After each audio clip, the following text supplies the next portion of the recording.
In today's video, I'm going to teach you how to launch Salesforce flows from a button.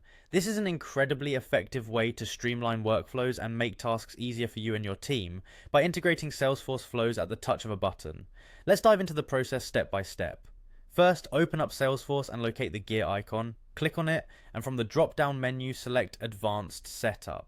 This area is essentially your backstage pass to all sorts of configurations within Salesforce, so you'll be spending a lot of time here whenever you need to customize your system further. Once you're in the setup area, direct your attention to the search bar, the quick find box located at the top left. Type in Object Manager and you'll be guided to the place where you can manage the different objects in Salesforce, such as contacts, accounts, and any custom objects you've created. Next, click Object Manager. Now find and select the object to which you want to add your button. For instance, if you're working primarily with accounts, click on Account. Now you should see a list of customizable settings for your selected object.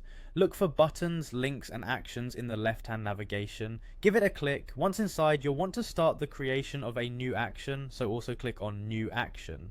Here's where the magic happens. Under Action Type, select Flow. You're essentially tying a specific Salesforce flow to a button, allowing users to trigger that flow with a single click. From the drop-down list, make sure to select the specific screen flow you want to launch. Flows have many applications, whether they're used for case management, data collection, or other processes, so pick one suited to your current process. To make it easy for users to identify, enter a label and a name for your action. These should be descriptive but concise. For example, create case clearly conveys the purpose of the action. After that, simply click Save to lock in your work so far. The next step is critical for making your new action visible and functional for users. Head over to Page Layouts in the left navigation of Object Manager and identify the layout you're using for the record type associated with your button. Within the layout options, select Mobile and Lightning actions from the controls. Here you'll see a palette of available actions. Find the action you just created and drag it straight into your page layout, positioning it where it makes the most sense for your users. Once everything's in place, click Save again. And that's it. Now, users will see this new button on their record page.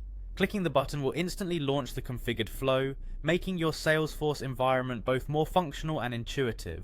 By following these steps, you empower users with the ability to run intricate processes easily, helping improve productivity and efficiency across your team. Thanks for watching and happy Salesforce customizing.